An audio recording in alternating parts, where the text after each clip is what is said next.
Vermont at that time was one of the few states that didn't require kindergarten. So middle-income and upper-income families provided kindergarten through private kindergartens. And that just was not a fair playing field. Child care is a huge problem, and it's a problem for poor Vermonters, but it's a bigger problem for middle-class Vermonters who often don't get subsidies. There is a public interest, a state interest in facilitating the well-being of our youngest citizens in order to make sure that they get off on the right track to become productive contributors to our society. You know, I'm proud that Vermont's the first state in the nation now that has universal pre-K for 3- and 4-year-olds.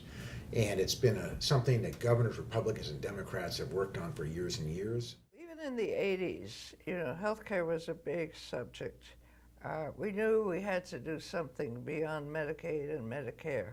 It was cost drivers that got me first focused on the need to address the healthcare quote system. This started, Governor Cunin started with Dr. Dinosaur.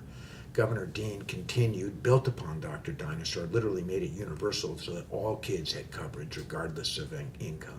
Mm-hmm. Governor Douglas continued with Catamount, vastly expanded access to health care, embraced Obamacare. And the result is that we now, as of last week, have the lowest uninsured rate in America, along with Massachusetts, 2.7%.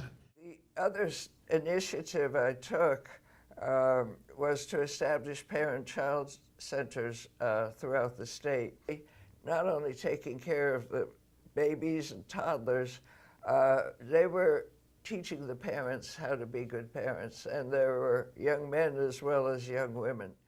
So Success by 6 was an attempt at prevention. If you want to make a system or create a system where there are healthy kids, you can't start at 5 or 6 or even early kindergarten or pre-kindergarten is not soon enough. You have to start from 0 to 3, and that's what Success by 6 was about. But then the Brooke Bennett tragedy occurred in the summer of 2008, and as you indicated, there was an immediate and appropriate uproar about how that kind of brutal murder could occur in our state, and what the state response should be. To not just respond to a brutal tragedy of that kind, but find ways to prevent it from happening again. Bad dental care at an early age is a huge problem because that also leads to problems getting jobs later on. It leads to significant health care problems later on. I think on a bipartisan basis, we agree that the stronger your education system is from now, early childhood education, which we didn't used to be aware of not so long ago in Vermont, all the way up through getting students beyond high school, as much higher ed as we can possibly get. That's the difference between a prosperous state and a state that doesn't grow jobs and grow economically. There were programs which you wouldn't think was a child abuse prevention program, but the Housing and Land Conservation Trust Fund, which now is called the Board, that helps people get housing. And then there was the Reach Up program, which we started, which enabled welfare mothers to go back to school. I felt we had to do something, and deter is a balanced approach, some additional enforcement against those who prey on our young citizens in particular, those who peddle their drugs in our state, but also more treatment options and preventive care as well.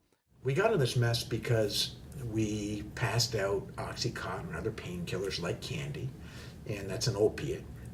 When your doctors or providers finally shut you off, you turn to heroin, and I say we're still passing out painkillers too easily, and we have a lot more work to do. But it's because all these problems that you have, whether it's jobs or whether it's social programs, go across all kinds of disciplines. You can't just have social programs fixed with the Agency of Human Services. It doesn't work that way. Social programs are affected by what happens even in things like transportation and job creation, and certainly in education.